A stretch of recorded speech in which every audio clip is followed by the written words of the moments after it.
Hi, Carolina. Hi, Nathalie. How are you? I'm good. Just an introduction. I'm Nathalie Alfonso. I was born in Colombia and moved to Miami when I was 18. Since then, I've been living in between Broward and Miami, and now I'm part of the exhibition with Carolina Cueva, Dimensions Variable. So I think we're going to be talking about the works that we're presenting there. So, hi, Carolina, again. Hi. Hi, how are you? Good. So could you introduce yourself and give us a little bit of your background? Sure. So I'm Carolina. I was born in Lima, Peru, and I came to the United States when I was 3 years old. Yeah, I've been, raised in Miami since I was three. I went to college in New York City. I went to School of Visual Arts. And now I've been living here since I think 2011. Mm. I was a little bit sad that I missed the performance that you did with Eddie Oh, at Piero Achugarri. So I was always very curious to get to know your practice, and I was very happy to see that you had the works that you had at Dimensions Variable when they invited us to the exhibitions. So can you talk about a little bit of the two works that you presented in this exhibition? sure. I have a sculpture and a painting in the exhibition, and both works. Most of my work deals a lot with um, loss, displacement, identity, preservation. I'm very like process oriented. So I really have this kind of intuitive way of working. A lot of times I'm not exactly, sure how it's going to come out or how I'm going to, exactly what I'm making. There's like a loose investigation. Like there's a lot of it that I'm researching and thinking about, but at the same time, when I'm actually working and making art or working with these different materials, it's really like process oriented. Do So you, sorry. no, yeah, so the two works deal a little bit with that. The two works are actually based on a drawing. And I've been drawing a lot more, especially since the pandemic. I draw a lot, but I wouldn't necessarily consider myself like a drawer or someone that would, you know, just work in that medium. It's kind of more almost like a journaling for me, but visually. And I started working on these just drawings. And one of the drawings, the sculpture is based on a drawing I did from like 2016 or something that I always wanted to make into a sculpture. So a lot of times when I draw, it's because I don't really have a space, like a actual physical space to make. I mean, because you work in so much labor intensive and sculptural, and these are things you can't necessarily do in like your home space. You need to have like some other space to work in it. And so it's just because of a lack of space that I mostly do a lot of drawings too. And there tend to be things that I want to create into sculptures, but I don't necessarily have the space to do it. So I draw it for like these, that I want to realize one day. So both of these, that sculpture is based on the drawing that I did a while ago. And the painting is based on the drawing too, but it's really like exploring this kind of like imagery or like symbols of many things like Andean cosmology, parts of like history, my own personal narrative growing up. Not representing anything, but kind of just evoking it a little bit, but the sculpture ties in with it too. I think they're both, I think that's why probably they chose both of those to go together in the exhibition. Yeah, and actually, I really thought that the sculpture that you presented was very interesting because it kind of gives this idea of like the totem or like the object that you have to look at, but it doesn't have any like it doesn't necessarily represent either gender or or necessarily color, or it's kind of more of those, to me, more ancestral ceramic works that were a little bit more anthropomorphic in a way. And this is not so much anthropomorphic, but do you feel like it is important to you that these characters don't show that? Yeah, I think so, for sure. I don't really like to make things that are really too literal. And it's weird because for a while I kind of made things that were more like abstract, but then I was like really interested for some reason in like the body. And I think it's been around the time that I started doing performance art with Jahaira. I don't consider myself a performance artist. It's just that came about from Jahaira and me just having this like really deep connection, to our South and Central American indigenous ancestry. And so it's really for this like higher purpose. Like it's this really like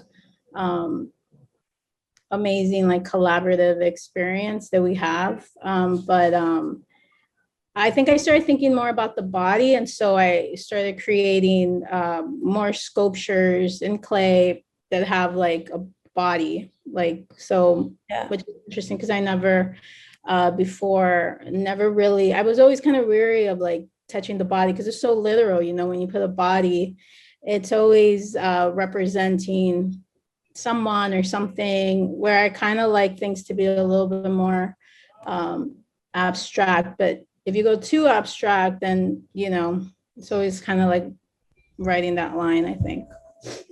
And this is only one sculpture, right? It's not like a series that you have, or like a number. This is a particular one that you decided to present for this exhibition, right? Well, Anita is actually the one that reached out to me, Anita Sharma. She reached out to me saying that Francis and Layden were interested in being, for me to be part of the exhibition. So I sent them a few different sculptures, which were made around the same time that I made this one. And I think I sent them like a few other things, and then they chose these two. Do you want to give us maybe a little bit of description for the people who haven't seen the artwork? Sure. So the sculpture, it's untitled, but it's I kind of see it like a little, like a vessel almost. It has it's made out of clay, it's ceramic, but I don't use glaze. I use paint, acrylic paint. Well, actually, for that one, I use watercolor, which is, I don't know why, but I just use watercolor. I kind of tend to use whatever paints I have flying around, and then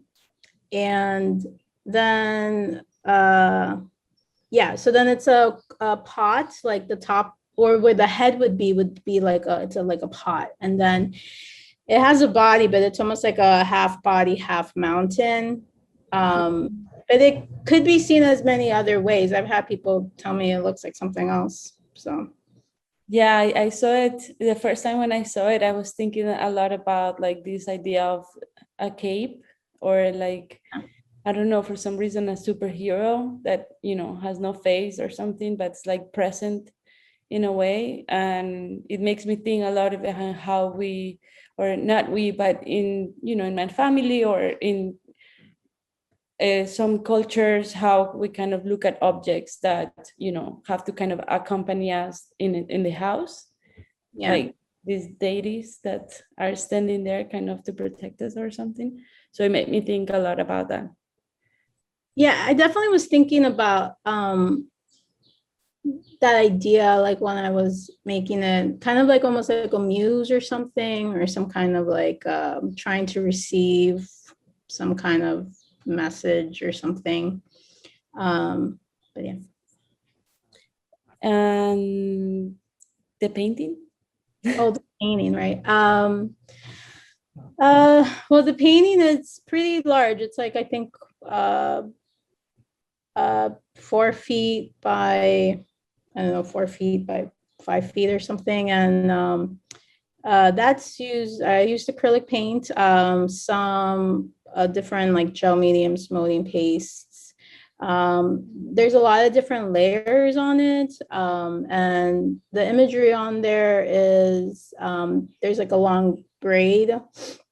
There's also the pot again, and there's kind of like these square staircase looking things. There's also like this huge line going through that snake-like line going through.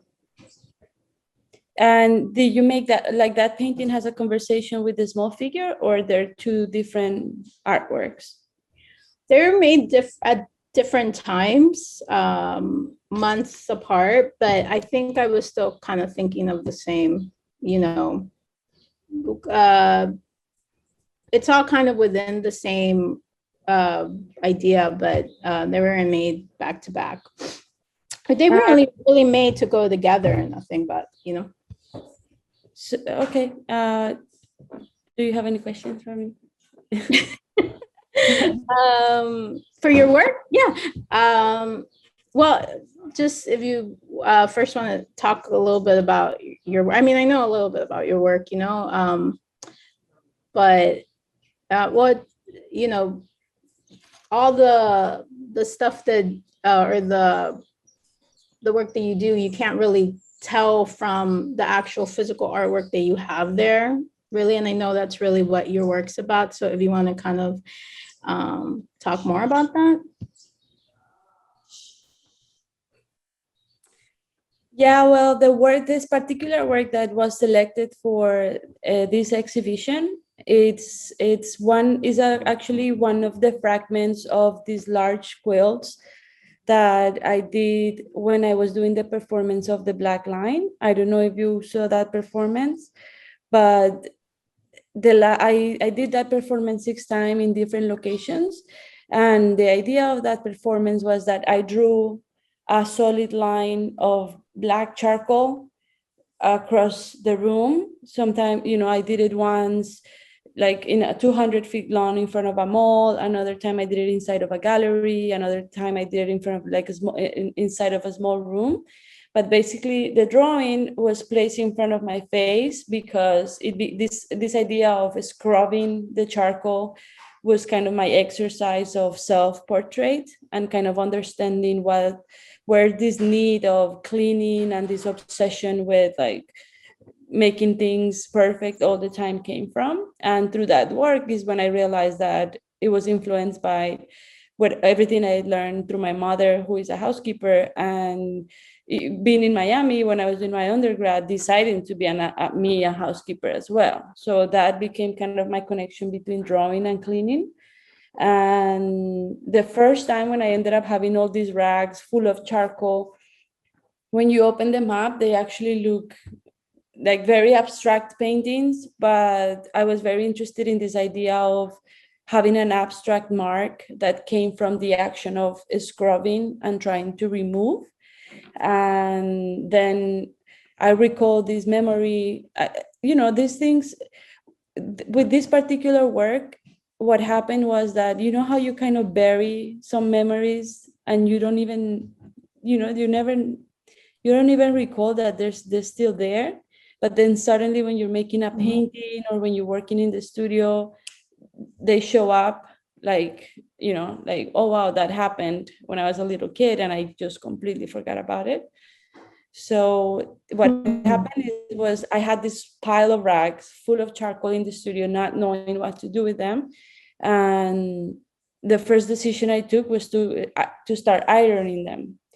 And people were telling me when they saw the rags, as they were like crinkled and like, you know, after a rag is dry and dirty, that they loved that it was like this. And I was like, no, they need to be flat and perfect for some reason. But when I actually started ironing, I remember that was basically one of my closest relationship to my mother growing up. Like she would, because she was always a living housekeeper, basically she would live in the house of the families, you know.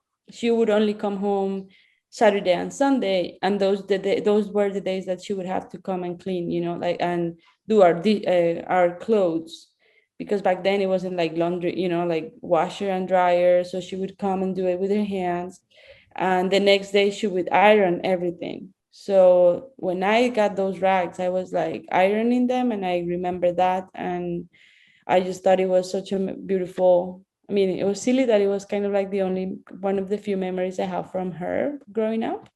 But at the same time, it was great that they suddenly became quilts. For me, that became like this idea of the maternal object that we carry, that we have in the house, with the difference that is no longer functional, because a quilt, of course, is functional. You kind of reuse pieces to make use again, but I made it intentionally non-functional, just to kind of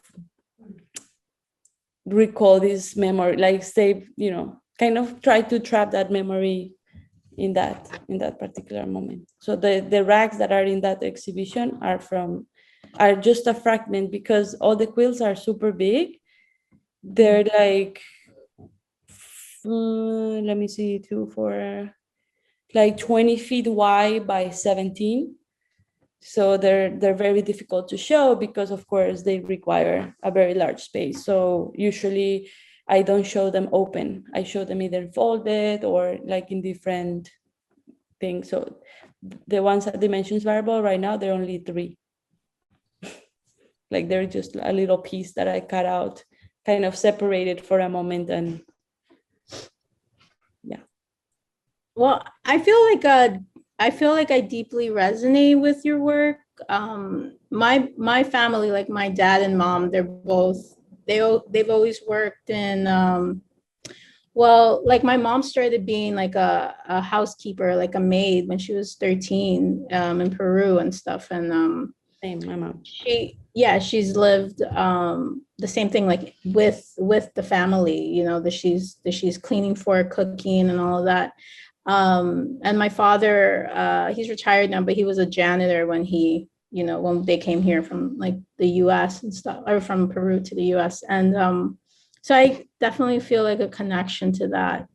I want to ask, like, where does this sort of well, just because you're saying that you're doing the performance and you're doing this charcoal drawing and then like cleaning it, where do you think like this sort of like idea of like repetition or like obsession almost, because it seems a little like kind of obsessive, not in a negative or positive way. I'm just like saying, like, because you say you've done it many many times. What was interesting to me is that when I came to the United States at 18, basically my dad kind of prepared everything for me and my brother to be able to come here with papers and to go directly to college and to learn English. And when I was living in Bogota before coming here, I didn't necessarily work. I was working in Colombia, but more because I wanted to have a reason to be out of the house, you kind of have the permit to be outside doing other things.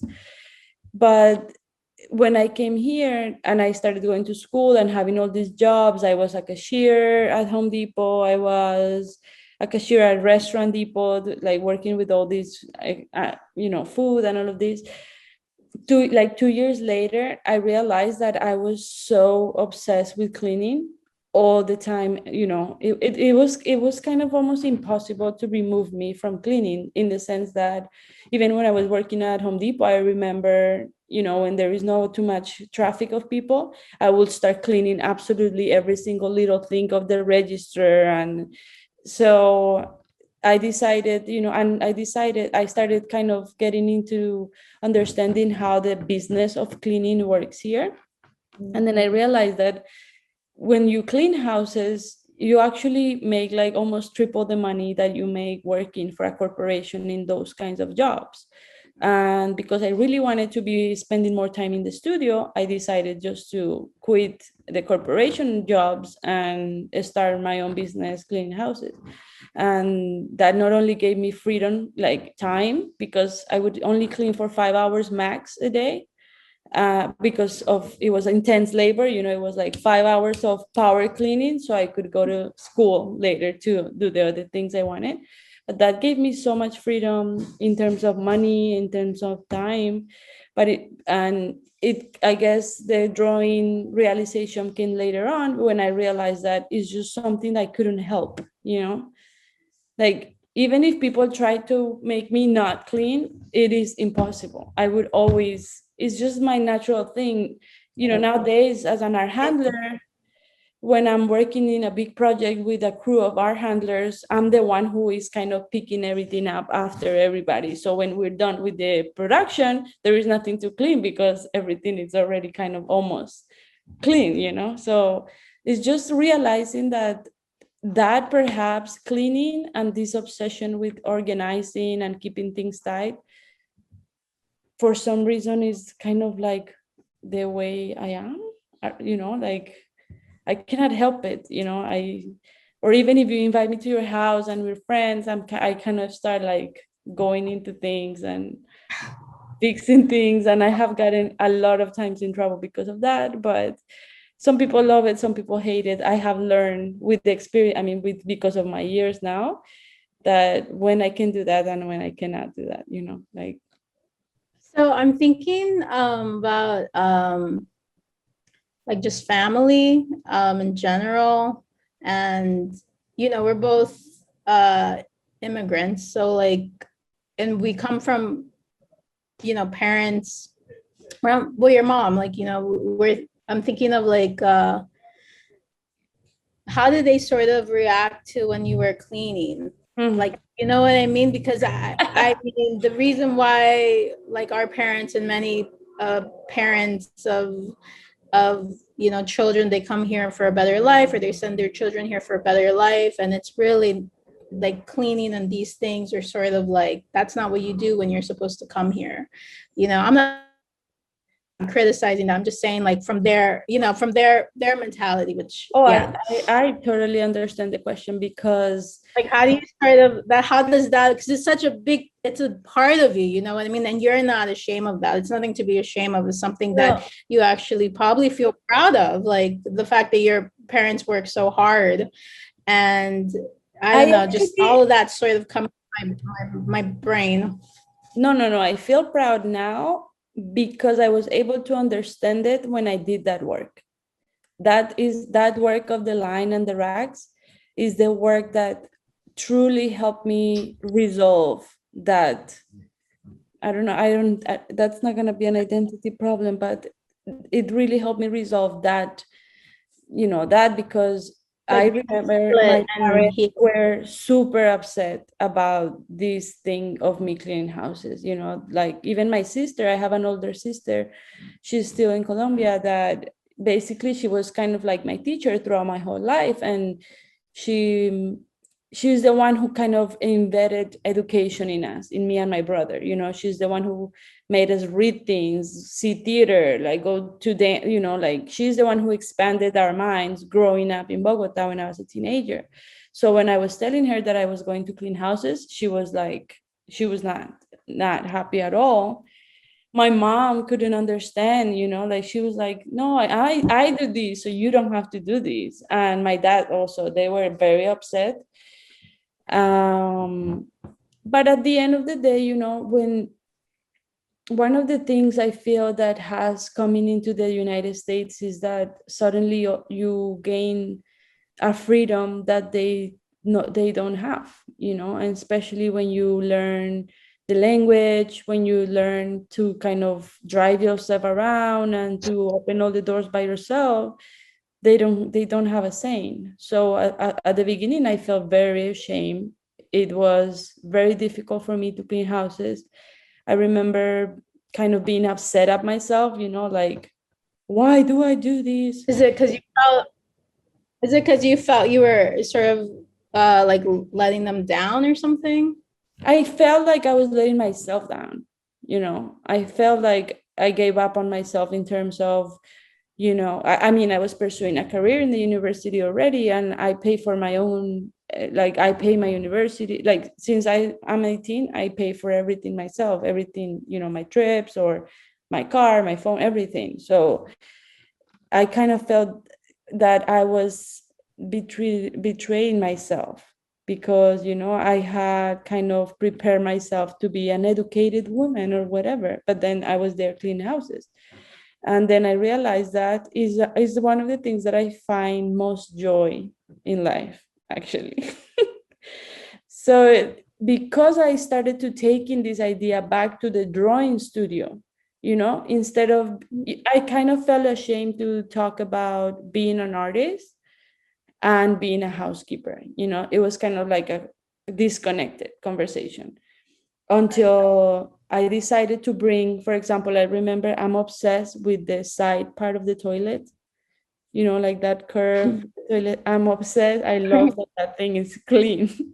So I started to bring this idea of this obsession to this drawing studio. So I started drawing toilets and making drawings of actually watercolor, like scale to scale toilet watercolors, to then erase, to then wash them off. And so I started to combine, to kind of be very aware of not the movements and why dirty, why clean, all of this, right? So I guess when I did that, when I stopped the fight between myself, you know, when I was like, let's embrace it, let's deep, like go deep in it, is when things were started to be resolved. And it was realization. It was like a nice moment. So Carolina, I think I would love to meet you in person. And one more thing I want to ask you, do you think there is this, you know, because of our background and because of the things that we're talking about, is there, do you have any connection with our practice before becoming an artist, you know, like, because usually we don't have like the sample of someone else being an artist, you know, like we're kind of making our own. Yeah, I mean, we only have less than 4 minutes. It's a long conversation. Yeah, yeah, I mean, I feel like I've struggled for a very long time, probably until a couple of years ago, like just not really knowing like it's not like when you study art or when you study or you're an artist, it's like something you just take off like your hat, like, oh, I'm a banker, I'm done being a CPA and I'm just going to live this other life now. You know, it's like you're just an artist. And my parents are supportive, but at the same time, they have no idea what contemporary artists, they have no idea what artists, they don't know this art world, like art degree. What is that, you know? And it's for them, it's more, you know, they want us to have a secured life like me and my sisters. And they want us to be financially stable, to have a income that's stable, all of these things that an artist's life isn't really like that, to be honest. I think like there's a lot, I don't know if I'm going to get like a bad rap for this, but I feel like there is a little bit of I don't know if you can have it all. You kind of have to compromise a little bit if you want to kind of be an artist. There's certain things in your life that you're like, well, I don't know if I want to do this because I'm on this like trajectory of this path that I want to explore. So you kind of have to almost not simplify your life, but, you know, have your focus. You kind of have to be focused. Yeah, you know, I think a lot of how we don't, and in terms of also the things that we've been seeing in the museum or the things that we've been seeing in the galleries for the past 20 years. I mean, I'm 33, so, you know, I started kind of seeing art when I was 13 to 14, and really realizing that a lot of the practices of the artists that I was seeing in the museum did not necessarily relate to my way of living at all, you know? So Yeah. it is, we are now creating that path, I feel, for people that maybe come from the same background. And I feel like that's a wonderful purpose in life. I don't know.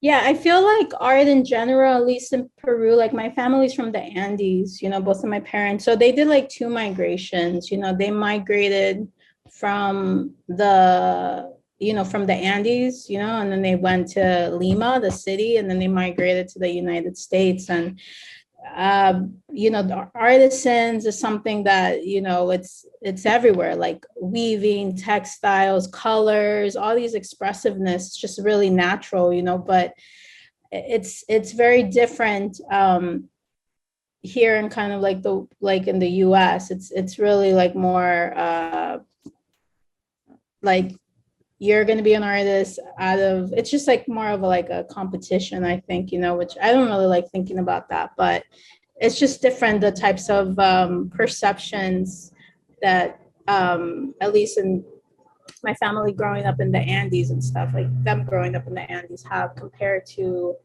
here. How present is the craft in terms of like textile and ceramics and all of these? Oh, yeah. Yeah, well, it's something that I think just the perception that I think indigenous cultures have is very different than like Western culture. And by that, I just mean, I guess, the US, because this is, I'm pretty Americanized in a lot of ways. I came when I was very young. I was 3 years old, even though I grew up in a very traditional Peruvian home. And I was saying, like, my family is both my parents are from the Andes, and then they moved to the city. But it's almost like, my family or ancestors in Peru, lived a certain way, hundreds and hundreds and hundreds and hundreds of years. They were campesinos. That's what my family, my mom and my dad were before, they had this idea of like progression and making yourself better, and this idea of like, not that they see anything wrong or down with where they're from or how they're living in like a campesino life.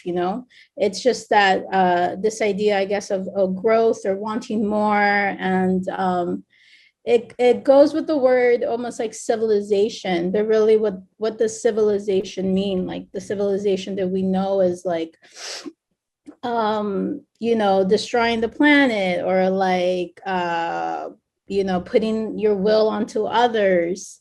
And in like the Andes, or like just maybe indigenous perceptions of life, is they're very much connected to nature. It's like they're really they have an intimate relationship with like the natural world. And it's this idea, I think, here in like the Western world that we have of like separation, and I think that's what really kind of messes us up a lot. It's like this idea of like, and I've gone through this my whole life of like, oh, I'm trying to find myself. I'm looking for myself. I'm not exactly where I'm not complete. And it's sort of like how society like sort of places this upon you, like this idea. And I think it's, even when you say like, I'm missing something, so I'm looking for a job, I'm looking for a career, I need to form a family because I'm incomplete, or I want to be somebody, or we say, oh yeah, I'm trying to become someone. And we actually use that, I'm trying to be somebody in life, right? We use those words. And I think like the Andean way of or perception is really like you're already complete within yourself, this idea of like, that separation is not there, whereas here it is. And I think, I think that's that has a huge like ripple effect on how one sort of lives their life, And I think a lot of us we're kind of missing a big chunk. I mean, for one thing, like if you're talking about like colonized history or something, like where everything that it goes like the invisible labor that you're talking about, there's this invisible history that who makes history really, or like people that are rich or people that have control and power. So there's this huge there's a lot of stuff that's missing, but who decides these things, And it makes me think like, especially like in the Andes or just other indigenous cultures around the world, like, they live off the land, like everything they need is there. Like they live off the land. It provides food. It provides medicinal plants. They have water, all of these things. And you know, who is this labor for, right? Like even in your work with this invisible labor, the work that we do, like who is it for? Like what, you know, I'm not sure, like it makes me question a lot of things of not particularly to your work, but in general, like just labor in general and here in the Western world. Yeah, and to me, when like to begin with, I didn't even want to come to the United States when I was 18, like I just grew up having everything in my mind but being here or learning English, or like it was not it was not a thing like that I planned or anything. It was more like my dad decided and kind of did it and brought us here. But for a long time I was kind of questioning all of that all the time, because in a way it felt complete, even though there wasn't that sense of, like, my parents had a sense of progress, because they both of them were already so disconnected from their indigenous ancestors, like they're probably third generation immigrants to the city. But like my grandmother was a farmer, and she's even spoke Spanish different than we did, because she comes from a town in Colombia where they have their own dialect, and growing up I used to hear her talking about like this very different way, and she still had that connection. We didn't have that connection anymore, and even when I came to the United States, that was completely destroyed. I remember just feeling miserable working in these white cubes, corporate settings with schedules and the cards and the timing and like all these things that I had no relationship to. So I think actually when I was here is when I decided to become an artist, because I refused to be just an employee like that. I was like, and I never thought that art was going to bring me rich, because I don't even sell my work. Up to this day, everything produce, I produce it with the money I make working, like being an art handler, basically. And now just recently kind of getting grants, that this is a new way for me to be like, okay, I'm not that alone. I don't have to work 6 months to raise, this money. Now I have the support of all these organizations. But I guess it was my decision of embracing that I was here, and taking the determination to root myself here, and within that question everything that happens around me all the time, in terms of how we live, how we work, how are we participating in this environment of art. So I can only resolve those questions through the artwork, really. But I think I'm actually studying right now the Mayan calendar, and kind of understanding the whole cosmology around that is completely different from the Catholicism that I was embedded, growing up. So Yeah, just thinking about that idea of like progression. I always feel like people always are really extreme. Like when they think about that, it's either like you really have to leave it all behind, or you can't grow or move. Where there's so many wisdom and just ancestral knowledge that I don't understand why we can't have it kind of like a hybridized or future. And I'm actually really interested in that, and I'm trying to work on some works relating to that, like space and inhabiting space, and sort of like this idea of like a white cube, or just like this room, like of kind of like, I guess, modernism and stuff, versus not versus, but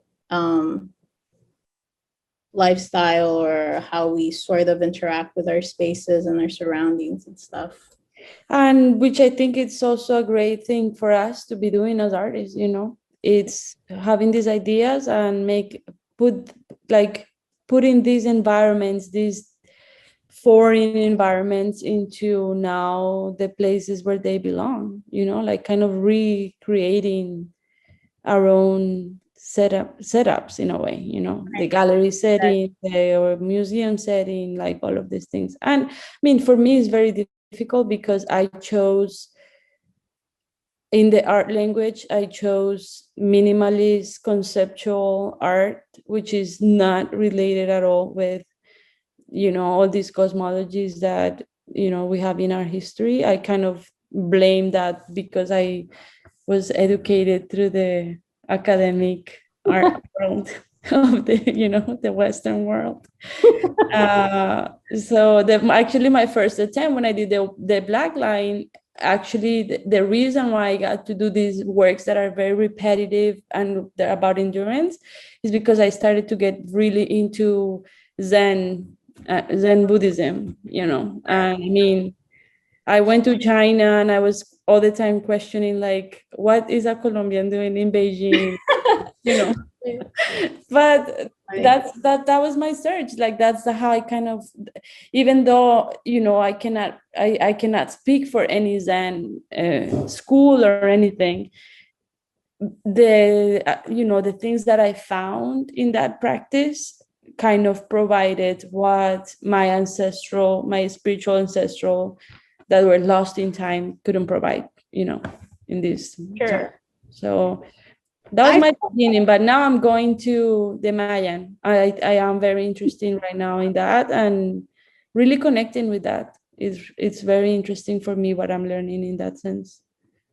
I mean, I feel there's a sense of healing in your work, you know. I mean, we can talk about like philosophical and like theory and all this kind of academia, but I do think like a lot of artists like make work from an emotional, you know, part, even if they're not necessarily and I personally have a hard time talking about my work because it's almost like language on top of language, like it's difficult, but I would say that your work, I find there's a sense of like healing and like trying to reconcile something, you know, like reconcile.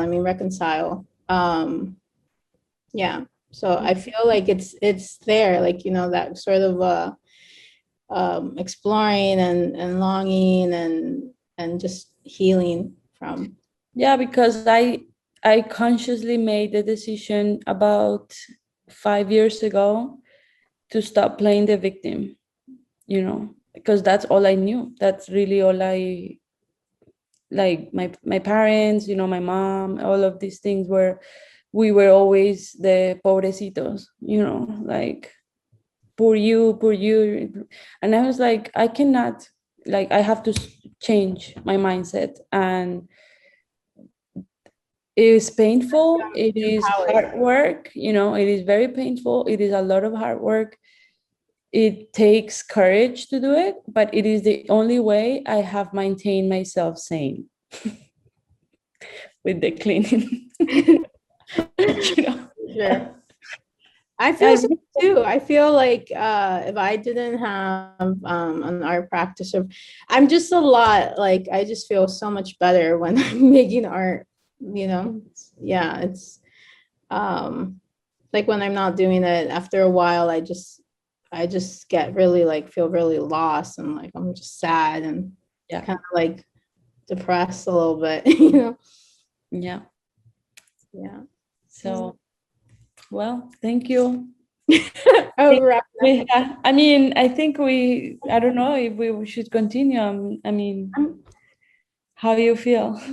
I'm good. I think everything's good with me. I think the next step for me will be to actually, like, for real, meet you, if we can hopefully do a studio visit and more, awesome.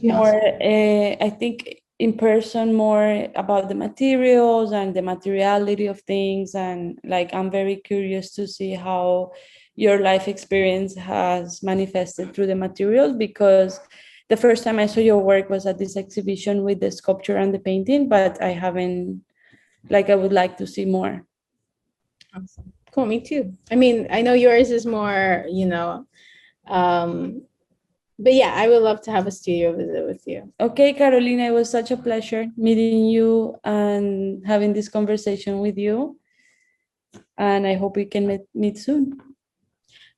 Thank you, Natalie. It was awesome talking to you. I feel like, we had a connection here. So I'm very happy to have formally met you and talk and, Yeah. keep in All touch. right. Thank you. Bye. Thank you. Bye.